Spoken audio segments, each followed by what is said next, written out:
بسم اللہ الرحمن الرحیم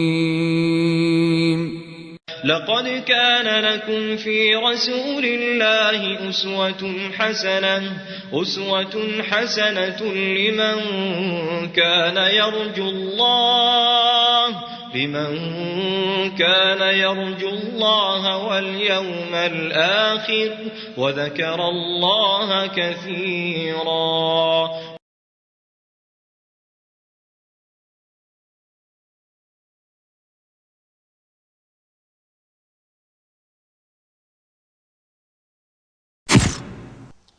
إن الحمد لله نحمده ونستعينه ونستغفره ونعوذ بالله من شرور أنفسنا ومن سيئات أعمالنا. من يهده الله فلا مضل له ومن يضلل فلا هادي له، وأشهد أن لا إله إلا الله وحده لا شريك له، وأشهد أن محمدا عبده ورسوله. أما بعد، فإن خير الحديث كتاب الله، وخير الهدي هدي محمد صلى الله عليه وسلم، وشر الأمور محدثاتها، وكل محدثة بدعة، وكل بدعة ضلالة، وكل ضلالة في النار.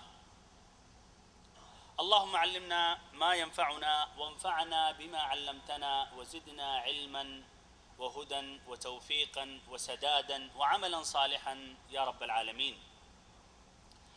واجب الاحترام بھائیوں، معزز ساتھیوں، عزیز بچوں اور ہماری ماؤں اور بہنوں، سابقہ درس میں بات پہنچی تھی یہاں تک کہ اقرأ باسم ربک الذی خلق، خلق الانسان من علق، اقرأ وربک الاکرم.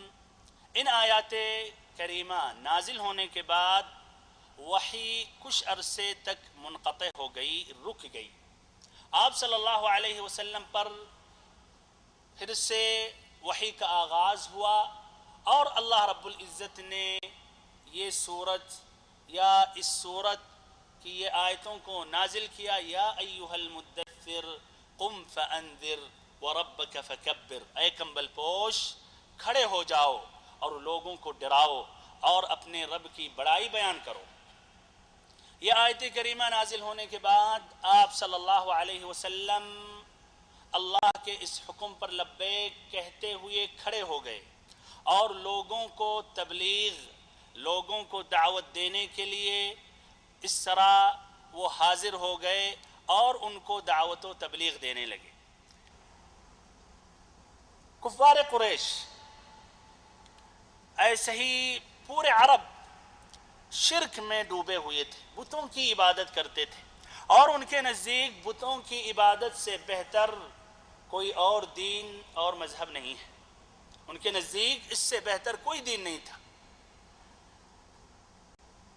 اور مناسب یہ تھا کہ آپ صلی اللہ علیہ وسلم کھلم کھلا دعوت نہ دیں، اس لیے کہ اگر آپ کھلم کھلا دعوت دیتے فوراً ہی ان کے درمیان، ان کی مجلسوں میں، ان کے مجمعوں میں آپ کھڑے ہو کر اگر اپنی دعوت کا آغاز کرتے اور کہتے کہ میں اللہ کا رسول ہوں، خالص اللہ کی عبادت کرو اور شرک سے دور ہو جاؤ، بتوں کی عبادت چھوڑ دو، تو لا شک یہ دعوت ابتدا ہی میں ختم ہو جاتی اور یہ کفار قریش متفق ہو کر اس کا خاتمہ کر دیتے. اسی لیے مصلحت، حکمت یہ تھی کہ آپ صلی اللہ علیہ وسلم ڈائریکٹ یا ان کے مجلسوں اور مجمعوں میں کھلم طور پر دعوت نہ دیں، نہ ایسے ہی ان کے دین کو برا قرار دیں، نہ ان کے بتوں کو برا بھلا کہیں.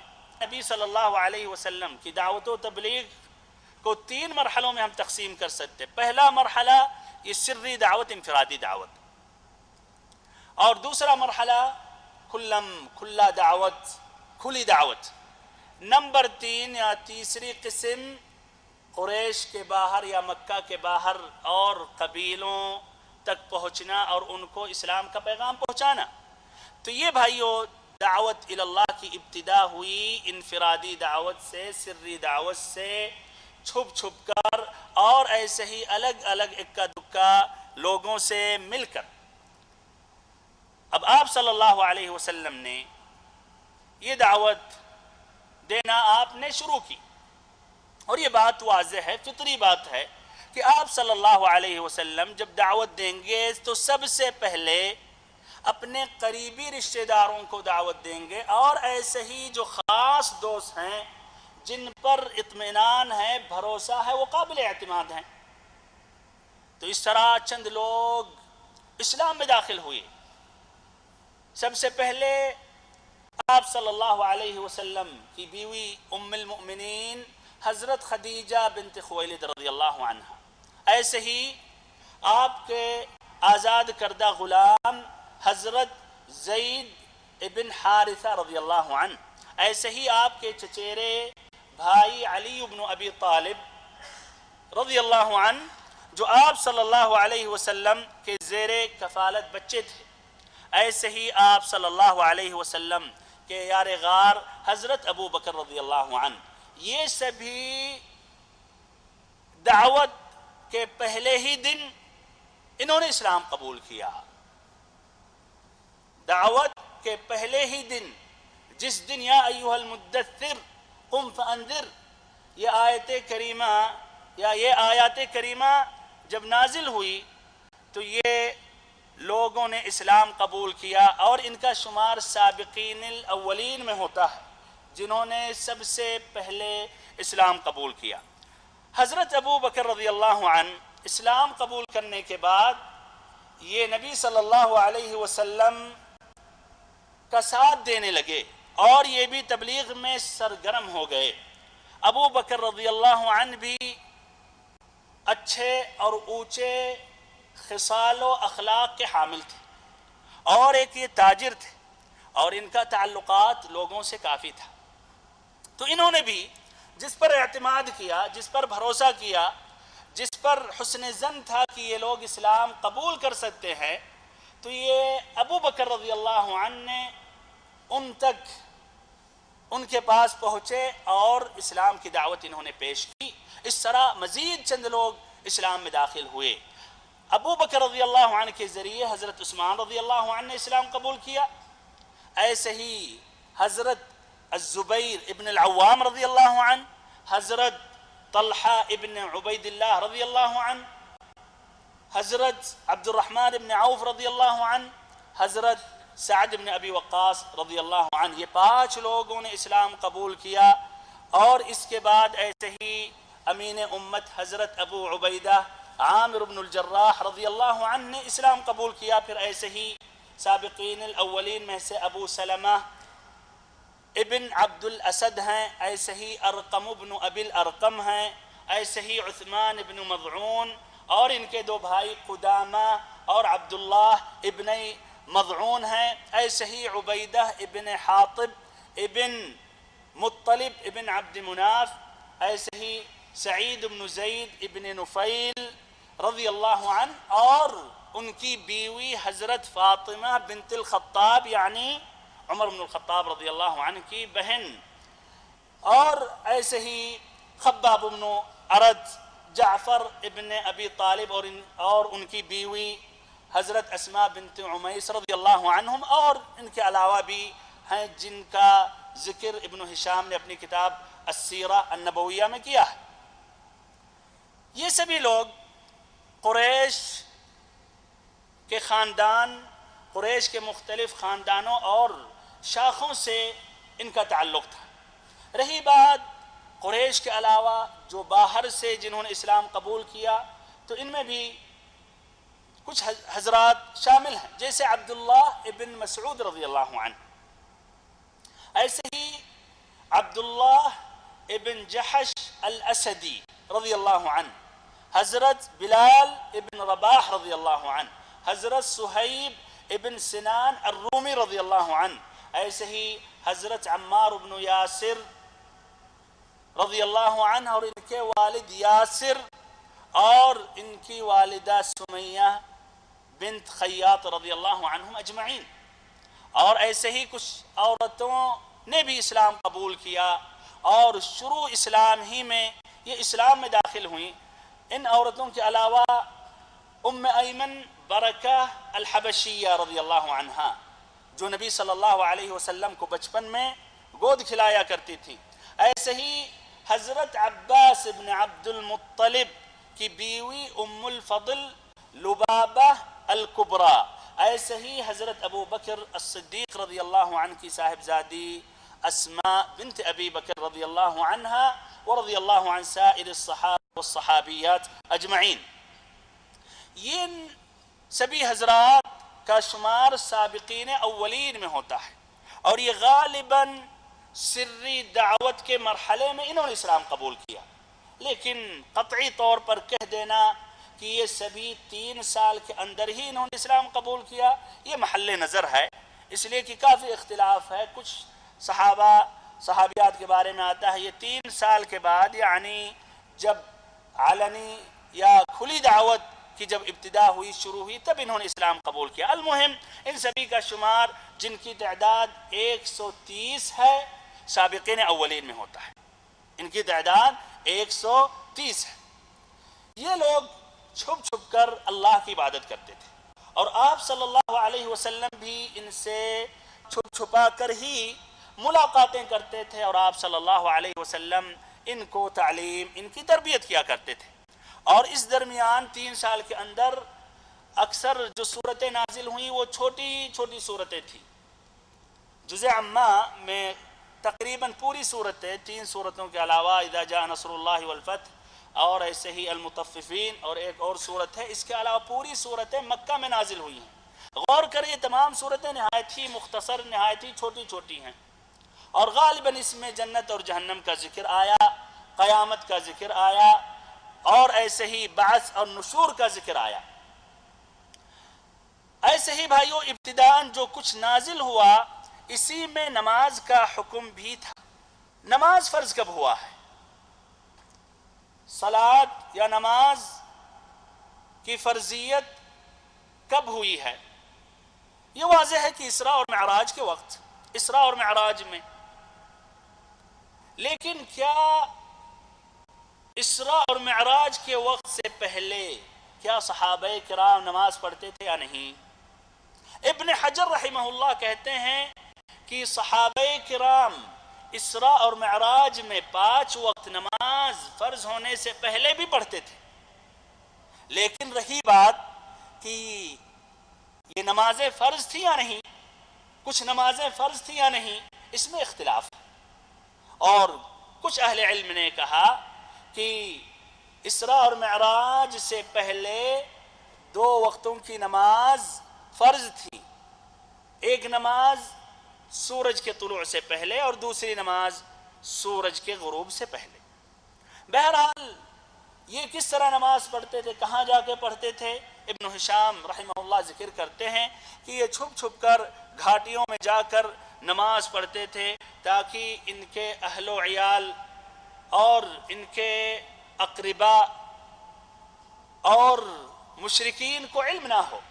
اور ایسے ہی یہ بھی آتا ہے کہ ایک مرتبہ ابو طالب نے نبی صلی اللہ علیہ وسلم کو اور علی بن ابی طالب کو نماز پڑھتے ہوئے دیکھا تو تعجب میں پڑ گئے، اور ابو طالب نے پوچھا تو بات واضح کی گئی، تو انہوں نے اس کے بعد کہا کہ اس پر برقرار رہیں.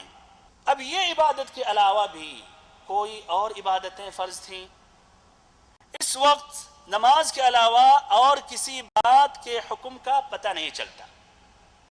نماز کے علاوہ کسی اور بات کے حکم کا پتہ نہیں چلتا. البتہ وحی کے ذریعے توحید کے مختلف گوشے بیان کیے جاتے تھے. زیادہ ترکیز توحید پر تھا. وحی کے ذریعے توحید کے مختلف گوشے بیان کیے جاتے.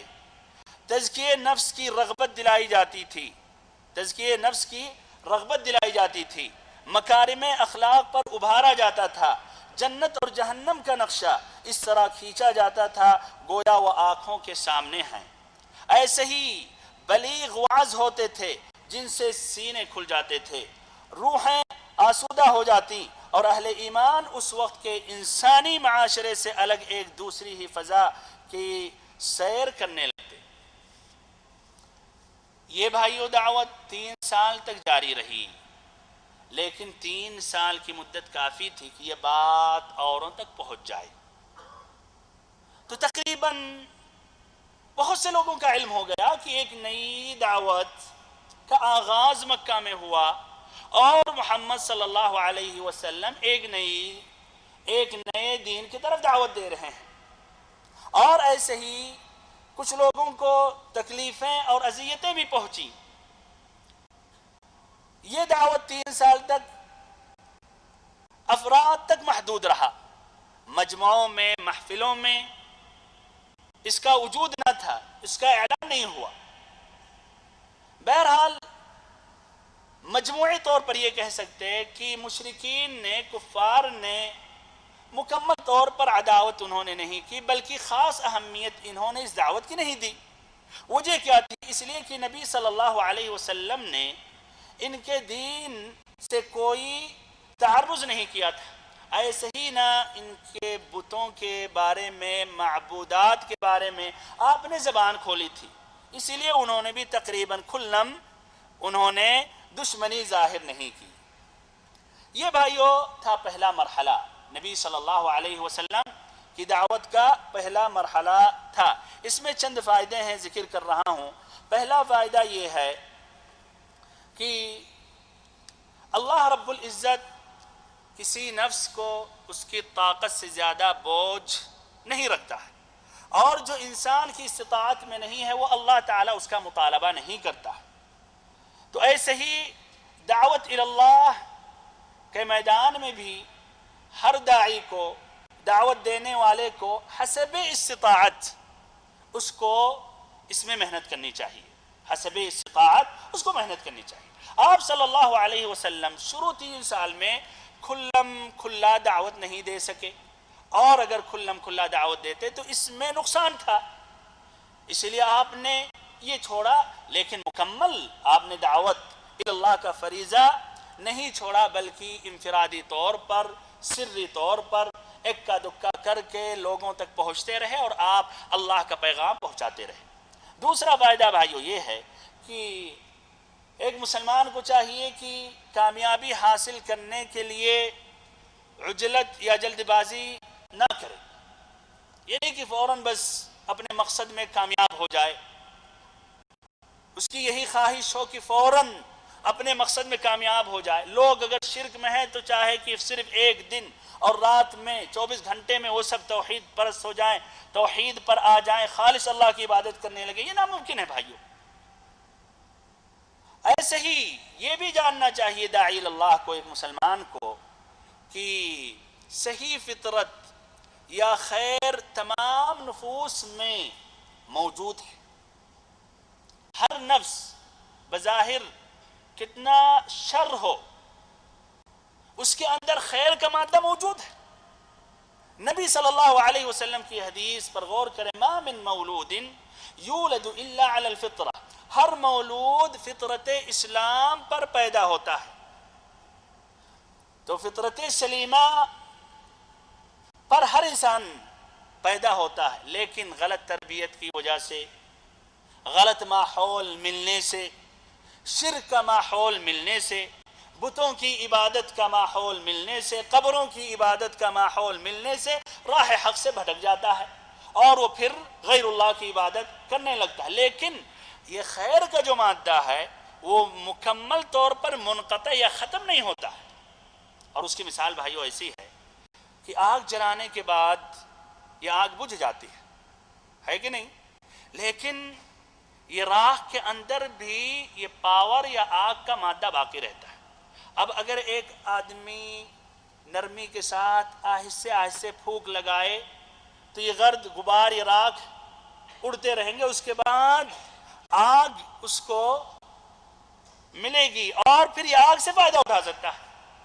لیکن جلد بازی اگر کرے اور تیزی سے پھونکنے لگے یا پنکھا لیا ہے سامنے تو نتیجہ کیا ہوگا؟ یہ جو آگ ہے وہ بھی بجھ جائے۔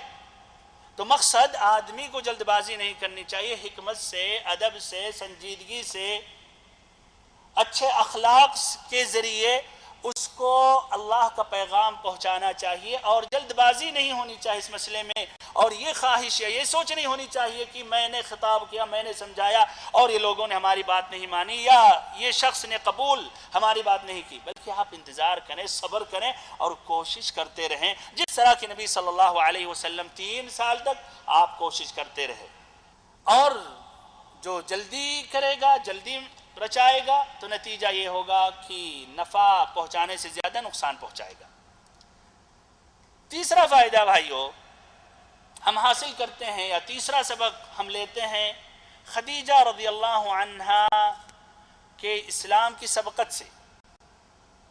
ابن الاثیر رحمہ اللہ کہتے ہیں اول خلق اللہ اسلم باجماع المسلمین لم يتقدمها رجل ولا امرأة، ای خدیجہ رضی اللہ عنہ، کہ خدیجہ رضی اللہ عنہ نے سب سے پہلے اسلام قبول کیا، ان سے پہلے نہ کسی مرد نے نہ کسی عورت نے اسلام قبول کیا۔ تو غور کریں بھائیو، سب سے پہلے جس نے اسلام قبول کیا وہ عورت تھی، ایک خاتون تھی، اور ایسے ہی سب سے پہلے جس نے نبی صلی اللہ علیہ وسلم کا ساتھ دیا، آپ کی مدد کی، وہ بھی خدیجہ رضی اللہ عنہا تھی، ایک خاتون تھی۔ آپ جب آئے غار حرا سے ڈرے ہوئے تھے، زملونی زملونی دثرونی دثرونی، انہوں نے اطمینان دلایا اور کہا واللہ اللہ کی قسم لا یخزیک اللہ ابدا، اللہ تعالی آپ کو رسوا نہیں کرے گا۔ اور پھر آپ کو لے کر ورقہ بن نوفل کے پاس پہنچی۔ تو دیکھیے بھائیو، سب سے پہلے اسلام میں داخل ہونے والی عورت تھی، اور سب سے پہلے اسلام کو قوت پہنچانے والی ایک عورت تھی، بلکہ سب سے پہلے اللہ کے راستے میں جو شہید ہوئی وہ ایک عورت تھی، سمیہ بنت خیاط ام عمار ابن یاسر رضی اللہ عنہ۔ اس طرح دیکھیے عورتوں کا کتنا اونچا مقام ہے اسلام میں، اور اس میں رد ہے ان لوگوں پر، ان لوگوں کا جو کہتے ہیں کہ اسلام نے عورتوں کی اہانت کی، عورتوں کا کوئی مقام ہی نہیں عطا کیا۔ کافی ہے اتنی باتیں۔ چوتھا فائدہ بھائیو ہم یہ حاصل کرتے ہیں ابو بکر رضی اللہ عنہ کہ سبقت اسلام کے بعد جو انہوں نے دین اسلام کا پیغام عورتوں تک انہوں نے پہنچایا، انہوں نے اکتفا نہیں کی کہ ہم نے اسلام قبول کر لیا الحمدللہ ہم مسلمان ہو گئے، نہیں، انہوں نے نبی صلی اللہ علیہ وسلم کا ساتھ دیا، بلکہ ان کے ذریعے 5 لوگوں نے اسلام قبول کیا۔ یہ 5 کا شمار 10 المبشرین بالجنہ میں ہے، وہ 10 لوگوں کو جو اللہ کے نبی نے دنیا ہی میں، ان کی زندگی ہی میں جنت کی بشارتیں دے دی تھی۔ اس طرح بھائیو غور کریں کہ ایک آدمی تنہا دین کے لیے، اسلام کے لیے بہت کچھ کر سکتا، اور ساتھ ساتھ بھائیو انفرادی دعوت کی اہمیت ظاہر ہو رہی ہے۔ یعنی دعوت کی 2 اہم قسمیں، ایک انفرادی دعوت اور ایک کھلی دعوت یا عام دعوت۔ عام دعوت جس طرح کی ایک مجلس میں، مجمع میں، مسجد میں ایک تقریر کریں، خطاب کریں، سمجھائیں، واعظ و نصیحت کریں، اور ایک ہے انفرادی دعوت۔ تو اگر آپ عام دعوت یا مجمع عام میں دعوت نہیں دے سکتے تو آپ انفرادی دعوت کا تو اہتمام کریں، کوئی نہیں روک سکتا آپ کو۔ آپ گھر میں ہیں، بچوں کو دعوت دے، بیوی کو دعوت دے، ماؤں اور بہنوں کو دعوت دے، ایسے اپنے ساتھیوں کو سمجھائیں، نصیحت دیں، ان کو بھی دعوت دیں۔ ایسے ہی بلکہ آپ مسجد میں ہیں، روڈ پر چل رہے ہیں، دکان میں داخل ہوئے، بازار میں داخل ہوئے، ٹرین میں ہیں، سفر کر رہے ہیں، یا جہاز پر ہیں، پلین پر ہیں، آپ یہ بھائیو دعوت و تبلیغ کا فریضہ انجام دے سکتے ہیں، اور اس کے متعدد فائدے ہیں۔ اور آپ یہ نہ کہیں کہ مجھ سے کوئی سننے والا نہیں ہے، آپ کا کام ہے تبلیغ پہنچانا، اور اللہ رب العزت کے ہاتھ میں ہے ہدایت دینا یا نہیں دینا۔ بہرحال یہ 3 سال سری دعوت کے بعد ایک دوسرا مرحلہ شروع ہوا دعوت کا، وہ کھلی دعوت یا کھلی تبلیغ۔ جب مومنین کی ایک جماعت اخوت و تعاون کی بنیاد پر قائم ہو گئی تو اللہ رب العزت نے اپنے نبی صلی اللہ علیہ وسلم کو مکلف کیا کہ اب اپنی قوم کو کھلم کھلا دعوت دیں، یعنی سامنے آ کر ان کی مجلسوں میں واضح کریں اور واضح طور پر کہیں ایک اللہ کی عبادت کریں، شرک سے بچیں، اور واضح کریں کہ آپ اللہ کے رسول ہیں۔ اللہ رب العزت نے قرآن مجید کی آیت کریمہ نازل کی، وَأَنذِرْ عَشِيرَتَكَ الْأَقْرَبِينَ، اپنے قریبی رشتہ داروں کو آپ ڈرائیں، اپنے قریبی رشتہ داروں کو ڈرائیں۔ آپ صلی اللہ علیہ وسلم نے اپنے خاندان بنو ہاشم کو جمع کیا، اور ایسے ہی ان کے ساتھ بنو المطلب کی بھی ایک جماعت کو آپ نے بلایا۔ جب یہ جمع ہو گئے اور کہا جاتا ان کی تعداد 45 تھی، تو یہ ابو لہب جو آپ صلی اللہ علیہ وسلم کا چچا تھا، یہ ابو لہب نے نبی صلی اللہ علیہ وسلم کی بات لپک لی اور سمجھ گیا، اور اس نے واضح طور پر کہا کہ دیکھو، نبی صلی اللہ علیہ وسلم سے کہنے لگا، دیکھو یہ تمہارے چچا ہیں، تمہارے چچیرے بھائی ہیں، بات کرو لیکن نادانی چھوڑ دو، اور یہ سمجھ لو کہ تمہارا خاندان سارے عرب سے مقابلے کتاب نہیں رکھتا، اور میں سب سے زیادہ حقدار ہوں کہ تمہیں پکڑ لوں۔ اور پھر یہ بھی اس نے کہا کہ اس سے پہلے تم باز ہو جاؤ کہ قریش کے پورے لوگ، بلکہ ان کے ساتھ عرب کے پورے لوگ تمہارے خلاف ہو جائیں، ہمارے خاندان کے خلاف ہو جائیں، پھر اس کے بعد آپ سے زیادہ شر اور نقصان پہنچانے والا کوئی دوسرا نہیں ہوگا۔ آپ صلی اللہ علیہ وسلم نے اس مجلس میں خاموشی اختیار کر لی اور اس مجلس میں کوئی گفتگو نہ کی، لیکن پھر دوبارہ آپ صلی اللہ علیہ وسلم نے انہی بنو ہاشم میں آپ نے ایک خطاب کیا۔ یہ روایت ابن الاثیر نے اپنی کتاب الکامل میں ذکر کیا ہے۔ آپ صلی اللہ علیہ وسلم نے کہا، الحمدللہ احمدہ واستعینہ واؤمن بہ واتوکل علیہ واشہد ان لا الہ الا اللہ وحدہ لا شریک لہ۔ الحمدللہ تمام قسم کی تعریفیں اللہ کے لیے، احمدہ میں اس کی تعریف بیان کرتا ہوں، اس سے مدد طلب کرتا ہوں، اس پر ایمان لاتا ہوں اور اسی پر بھروسہ اور اعتماد کرتا ہوں، اور گواہی دیتا ہوں کہ اللہ تعالیٰ کے سوا کوئی بھی معبود برحق نہیں ہے، وہ تنہا ہے، اکیلا ہے۔ پھر آپ صلی اللہ علیہ وسلم نے کہا، ان الرائد لا یکذب اہلہ، کہ رہنما اپنے گھر کے لوگوں سے جھوٹ نہیں بول سکتا۔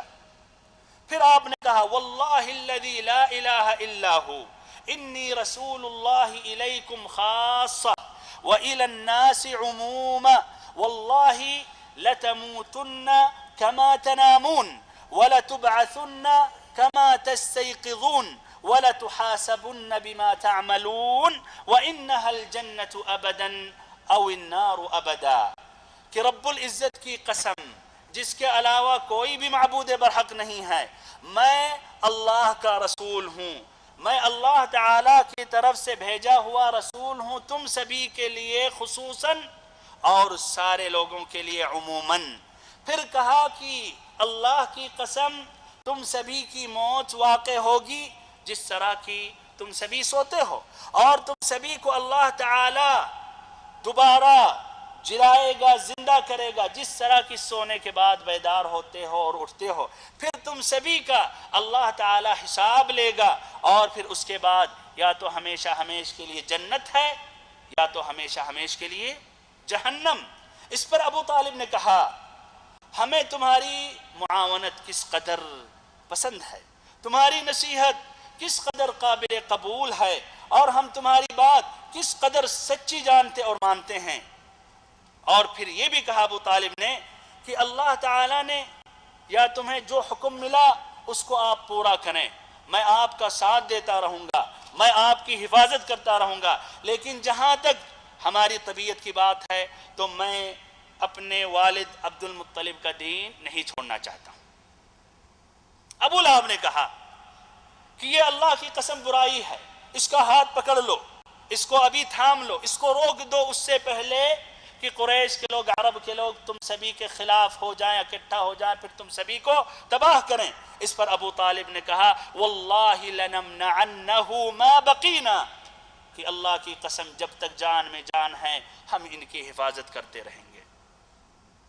بہرحال اس طرح آپ صلی اللہ علیہ وسلم نے اللہ کا یہ جو حکم تھا وَأَنذِرْ عَشِيرَتَكَ الْأَقْرَبِينَ، اپنے قریبی رشتہ داروں کو ڈرائیں، آپ نے اس پر عمل کیا اور اپنے قریبی رشتہ داروں کو آپ نے ڈرایا اور ان کو توبہ کرنے کے لیے آپ نے کہا، اور آپ نے واضح کر دیا کہ میں اللہ کا رسول ہوں۔ بعض کے بھی متعلق واضح کیا کہ وہ قیامت کا دن آنے والا ہے اور یقیناً آئے گا، اور مشرکین عرب انکار کرتے تھے بعض کا۔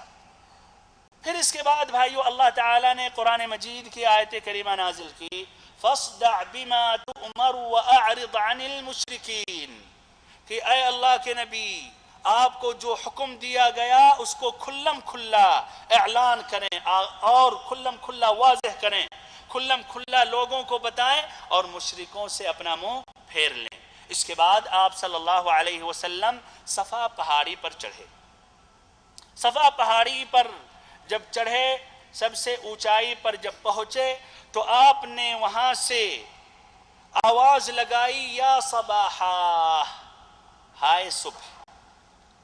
عربوں میں اس کا معنی اور ایک مطلب ہوتا تھا کہ کوئی شخص ایک پہاڑ پر چڑھ کر آواز لگا رہا وا صباحا، ہائے صبح، اس کا معنی یہ ہوتا تھا کہ دشمن کا حملہ ہونے والا ہے یا کسی سنگین خطرے سے وہ شخص آگاہ کر رہا ہے۔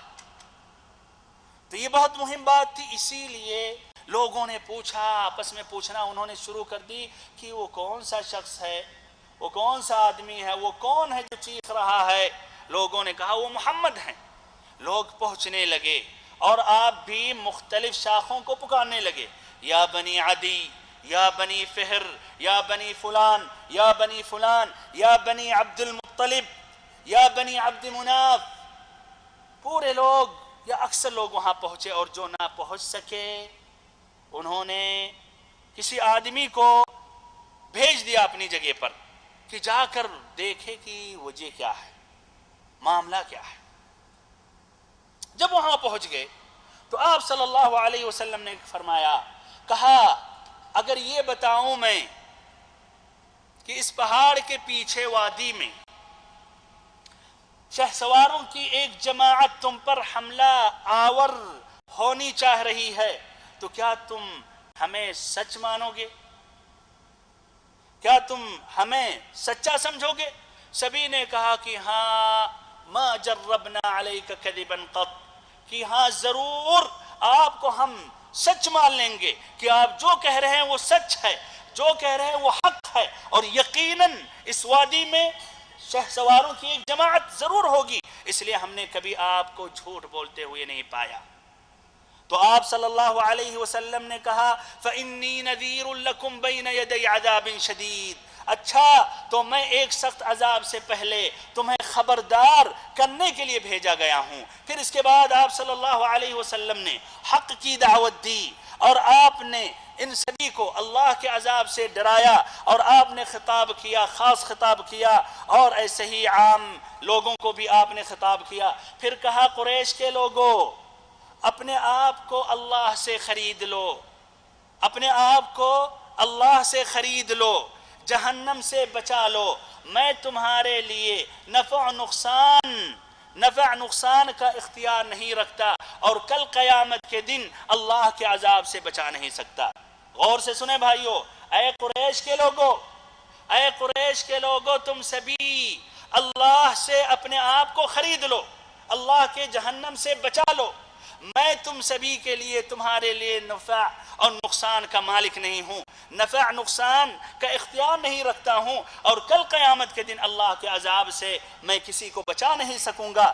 پھر آپ ایک ایک شاخ، قریش کے ایک ایک شاخ کا نام لیا، یا بنو کعب بن لوئی، یا بنی مرہ بن کعب، یا بنو قصی، یا بنو عبد المطلب، یا بنو عبد شمس، یا بنو ہاشم، یا بنو عبد المطلب، تم سبھی اپنے آپ کو اللہ کے عذاب سے آزاد کر لو، اللہ کے عذاب سے بچ جاؤ، کل قیامت کے دن میں نفع نقصان کا مالک نہیں ہوں، نفع نقصان ہمارے اختیار میں نہیں ہوگا، اللہ کے عذاب سے بچا نہیں سکوں گا۔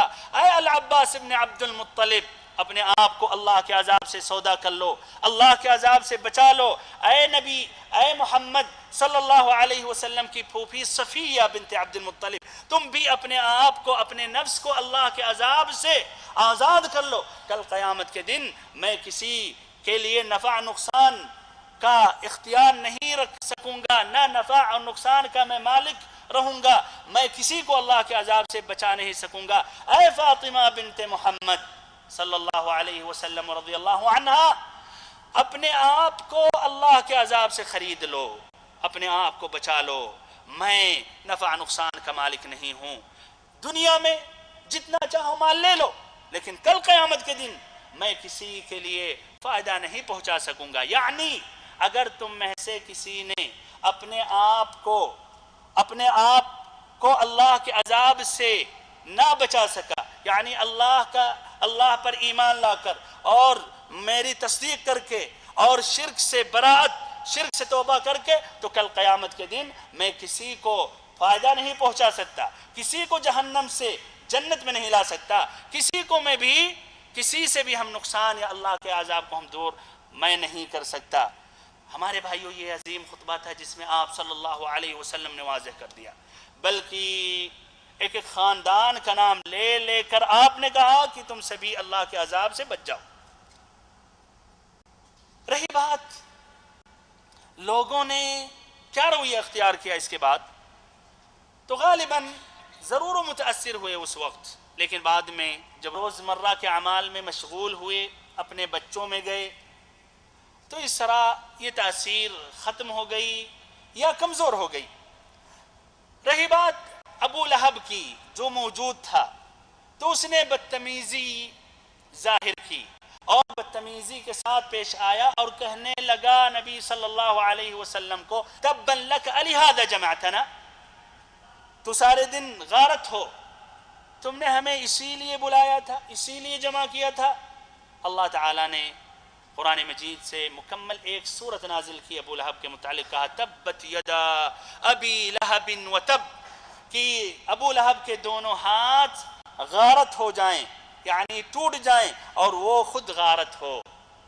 بہرحال یہ عام خطاب کے بعد جو نہیں جانتا تھا وہ بھی جان گیا نبی صلی اللہ علیہ وسلم کی دعوت کے متعلق، اور آہستہ آہستہ اور لوگ اسلام میں داخل ہونے لگے، اکا دکا اسلام میں داخل ہونے لگے، اور جب بھی جو اسلام قبول کرتا تھا تو مشرکین بائیکاٹ بلکہ اذیتیں پہنچانے لگے، اور اس طرح کافی لوگ یا کچھ لوگ نے اسلام قبول کر لیا۔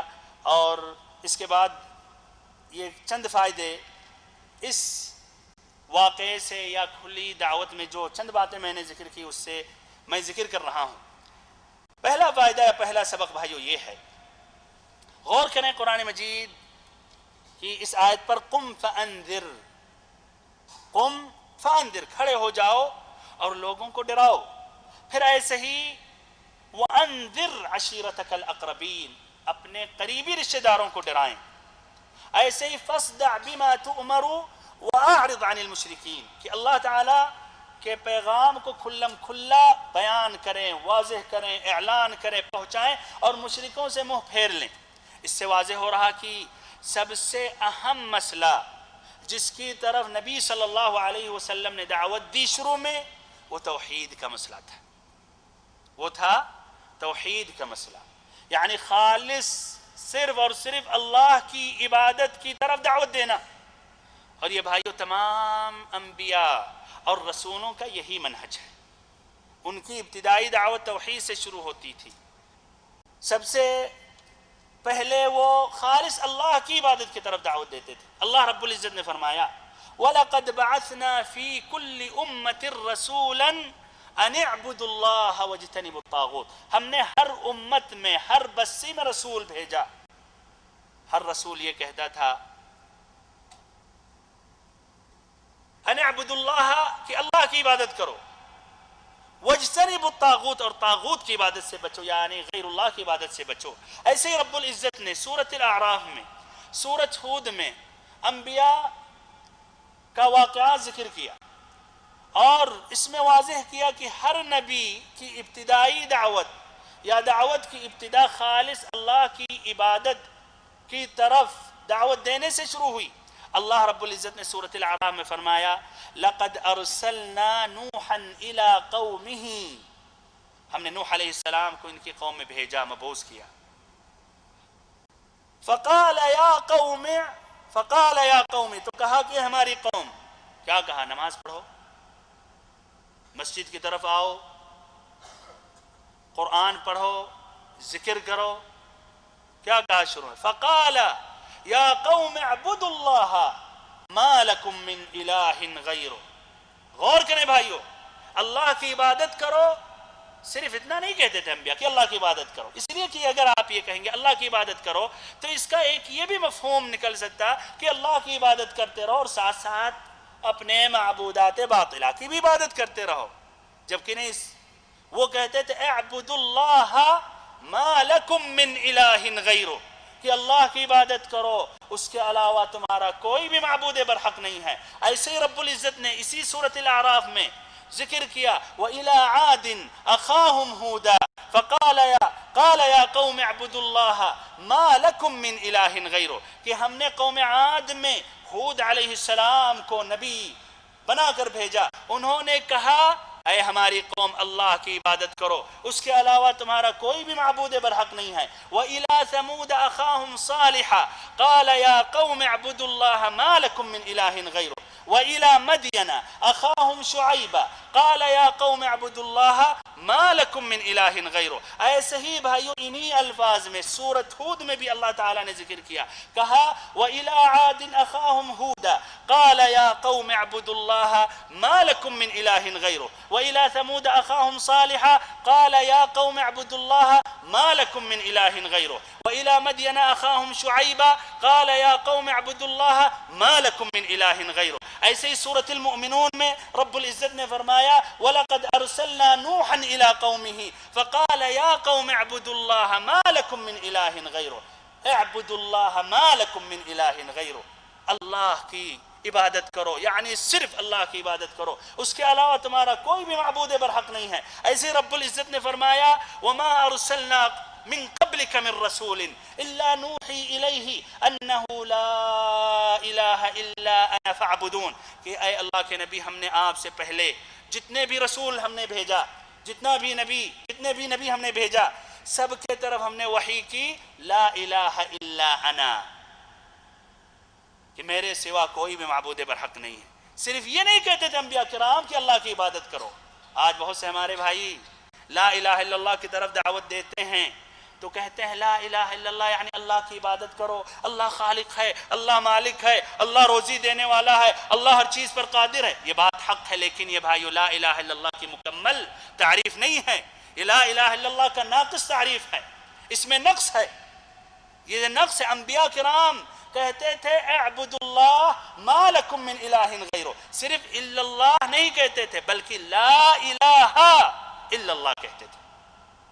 اور ایسے ہی ہمارے کتنے بھائی ہیں جو توحید کی طرف دعوت ہی نہیں دیتے ہیں. ہمارے بھائیوں یہ انبیاء کرام کا منہج ہے، انبیاء کرام کا راستہ ہے، انبیاء کرام کا طریقہ ہے، اور آپ اس کے بعد خود اختیار کریں. آپ خود عقل مند ہیں کہ یہ انبیاء کرام کا منہج صحیح اور درست ہو سکتا یا جنہوں نے یا اور لوگوں نے جو بعد میں نئے نئے طریقے ایجاد کیے ہیں دعوت و تبلیغ کے نام پر. دوسرا فائدہ بھائیو، اللہ رب العزت نے نبی صلی اللہ علیہ وسلم کو حکم دیا وَأَنذِرْ عَشِيرَتَكَ الْأَقْرَبِينَ، اپنے قریبی رشتہ داروں کو ڈرائیں. تو غور کریں کہ قریبی رشتہ داروں کا خاص اہتمام کیا گیا، تو ہم سبھی کو بھی چاہیے کہ ہم بھی اپنے جو قریبی رشتہ دار ہیں، جو زیادہ قریب ہیں، ان کو بھی ہم دعوت و تبلیغ ہم ان میں بھی کریں، ان کو بھی ہم سمجھائیں، ان کو بھی ہم نصیحت دیں۔ اور ادھر بھائیو ایک سوال ہر کوئی اپنے نفس سے کرے، یا یہ سوال کا جواب اپنے نفس میں دے کہ آپ کتنی مرتبہ اپنے بچوں کو، اپنی بیوی کو، اپنے والدین کو، بہنوں کو، بھائیوں کو آپ تبلیغ کرتے ہیں، نصیحت دیتے ہیں، سمجھاتے ہیں؟ غالباً ہم اس میں کمزور ہیں، اور ہمارے بہت سے بھائی ہیں ماشاء اللہ امریکہ، یورپ، بلکہ افریقہ کے عجیب و غریب ملک تک پہنچ جاتے ہیں دعوت و تبلیغ کے سلسلے میں، اور خود گھر میں گھر والوں کو تبلیغ نہیں کرتے، پڑوسیوں کو معلوم بھی نہیں ہوتا ہے کہ یہ کہاں جا رہے ہیں دعوت و تبلیغ کے لیے، اور یہ پڑوسی ان سے محروم ہیں۔ تیسرا فائدہ بھائیو، آپ غور کریں یہ آیت کریمہ پر، فَاصْدَعْ بِمَا تُؤْمَرُ وَأَعْرِضْ عَنِ الْمُشْرِكِينَ، کہ اے اللہ کے نبی، اللہ کے پیغام کو کھلم کھلا آپ بیان کریں، کھلم کھلا، اور مشرکوں سے منہ پھیر لیں۔ اس کا معنی مطلب یہ ہوا کہ آدمی، ایک مسلمان کو چاہیے اپنے عقیدے میں پختہ رہے، مضبوط رہے، پختہ رہے، مضبوط رہے، اور اس کو یہ اللہ کا پیغام پہنچانا چاہیے۔ کچھ ہمارے بھائی ہیں، کچھ ایسے نوجوان ہیں جو نہایت ہی بزدل، کمزور ہوتے ہیں، جب دنیا والوں کے ساتھ جو دین سے دور ہیں، یا اپنے ساتھیوں میں بیٹھتے ہیں جن کا تعلق نہیں ہے دینی مجلسوں سے، تو اس میں جب بیٹھتے ہیں تو اپنے آپ کو ایک اجنبی کی طرح محسوس کرتے ہیں، شرماتے ہیں کہ اللہ کا پیغام ان تک پہنچائیں، بلکہ اذان ہو جاتی ہے تو نماز کے لیے ہمت نہیں کرتے ہیں کہ جا کے نماز پڑھیں اور ان سے کہیں۔ تو یہ بھائیو، اس طرح یہ کمزوری ہے، یہ ایمان کی کمزوری کی بین اور واضح علامت ہے۔ آپ کو چاہیے کہ آپ مضبوط رہیں اور قوی رہیں، آپ کا ایمان قوی رہے، اور آپ جو عقیدہ کو آپ لیے ہوئے ہیں، آپ بھی اس کو مضبوطی کے ساتھ پکڑے رہیں، اور ایسے ہی دوسروں کو نصیحت دیتے رہیں۔ چوتھا فائدہ بھائیو یہ ہے کہ ابو لہب نے نبی صلی اللہ علیہ وسلم سے دشمنی ظاہر کی، جبکہ آپ کا چچا تھا، سگا چچا۔ آپ صلی اللہ علیہ وسلم کے والد عبداللہ کا بھائی تھا۔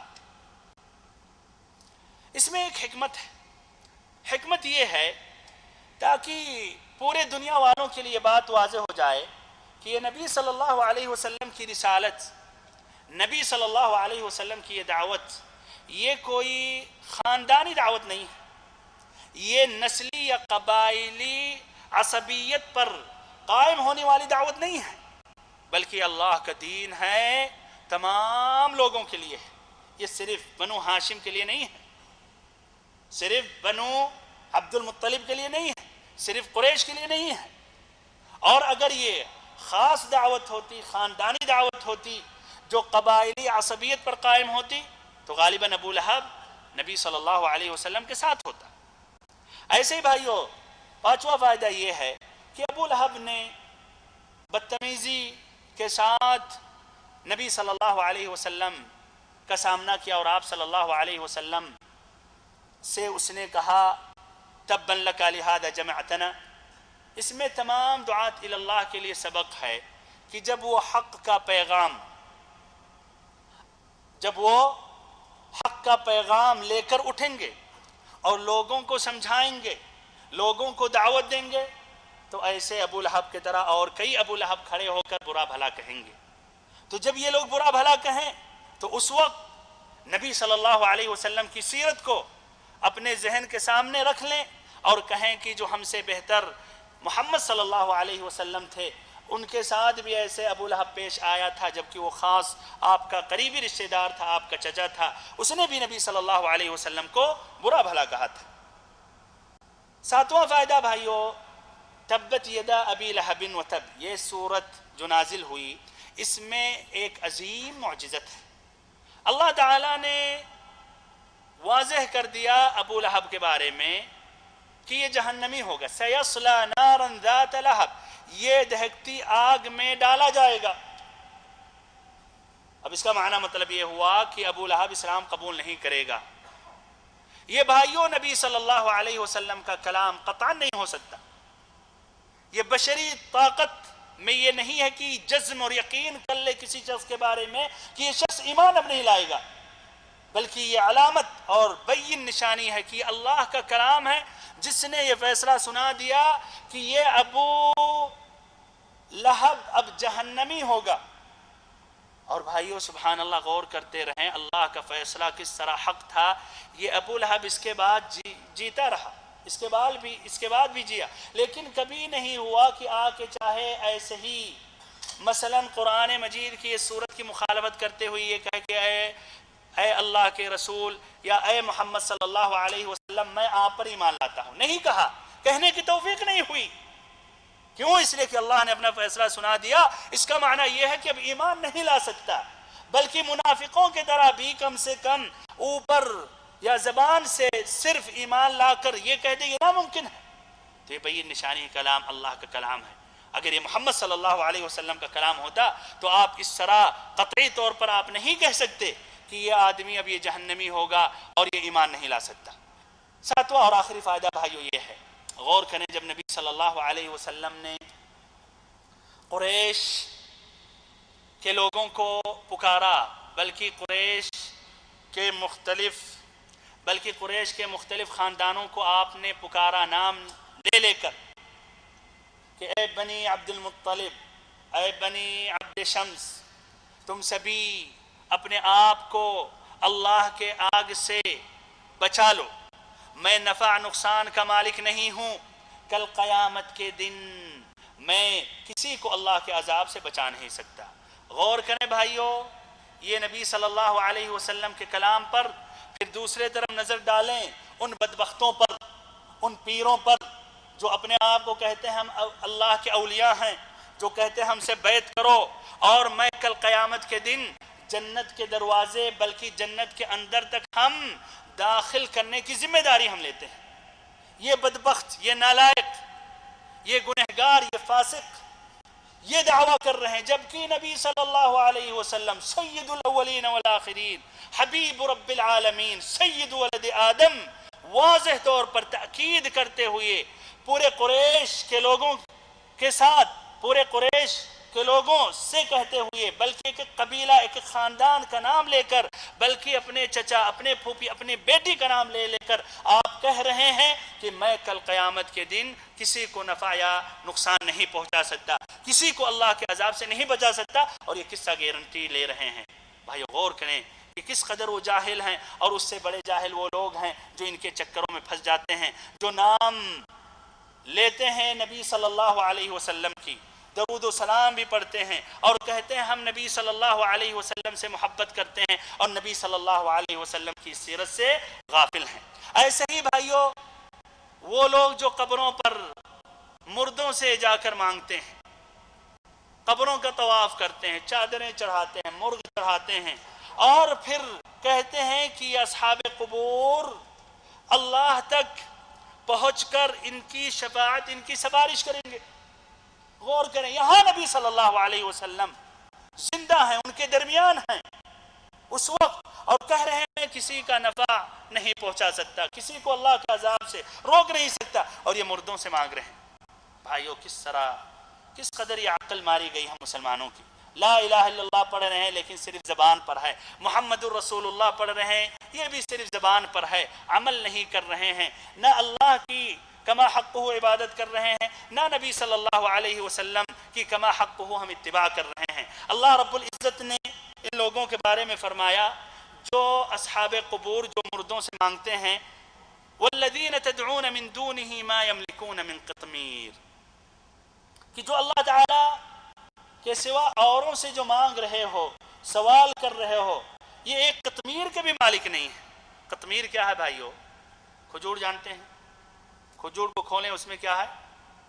گٹھلی، اس کے اوپر ہلکا سے ایک پردہ سفید سے لگا، یہ قطمیر ہے۔